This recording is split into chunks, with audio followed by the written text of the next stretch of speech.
Shenzhen, l'une des villes extramodernes de la Chine située au sud-est et reliant Hong Kong à la Chine continentale, a reçu ce dimanche 28 mai le chef de l'État Félix-Antoine Tshisekedi Tshilombo, qui a mis à profit sa visite d'État pour explorer d'autres opportunités avantageuses pour son pays, la RDC. Et c'est la firme Huawei, entreprise high-tech, qui fournit des solutions dans le secteur des technologies de l'information et de la communication, qui reçoit le couple présidentiel dans son gigantesque quartier général. Ici, tout est high-tech.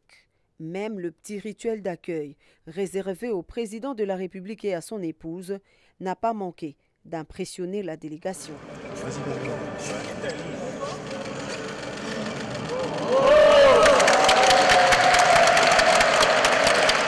Profitant de la présence du chef de l'État congolais en Chine, le chairman de Huawei a fait le déballage de la panoplie des gammes des produits et services numériques capables d'offrir à la RDC une autre dimension de développement dans tous les secteurs.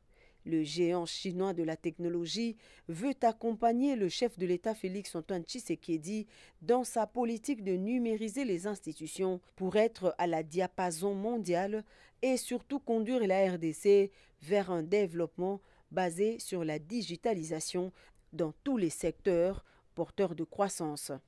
Cette visite grandeur nature effectuée par la délégation congolaise sera matérialisée par la signature d'un protocole d'accord entre l'entreprise Huawei et le gouvernement congolais à travers le ministère du numérique.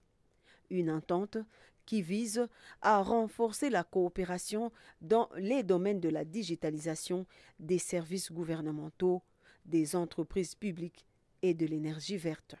Nous avons un programme de transformation numérique de la RDC qui est impulsé par la vision du chef de l'État, Félix-Antoine Tshisekedi Tshilombo, que vous connaissez. Aujourd'hui, cette vision qui est dans le plan national du numérique a connu un cadre programmatique qui est le programme de transformation digitale de la RDC. Et aujourd'hui, Huawei a concrétisé cela par des propositions concrètes, des propositions qui concernent l'apport en infrastructure, l'apport en formation et l'apport également en sécurité des systèmes d'information.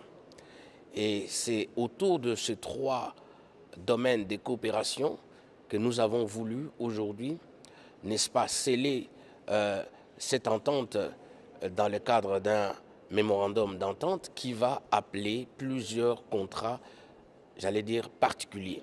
Un deal d'entente dont la matérialisation se fera par paliers, secteur après secteur. Satisfaction pour le président de la République qui a voulu personnellement piloter ces instants historiques.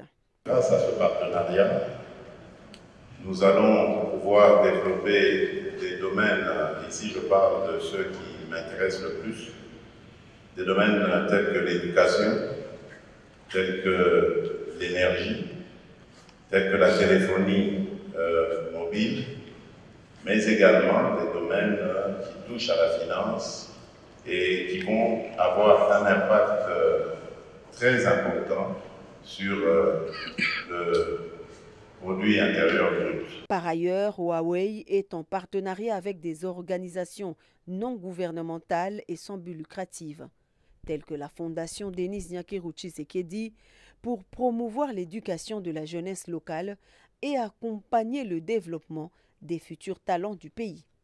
La ville de Shenzhen, jadis un modeste cité vivant essentiellement de la pêche grâce à son port, est aujourd'hui transformée en une mégalopole gigantesque des gratte-ciel et d'énormes boulevards qui s'offrent à perte de vue. Cela grâce à un nombre exponentiel d'entreprises qui y ont élu domicile. Parmi elles, on compte Huawei, dont le siège y est implanté depuis sa création en 1987.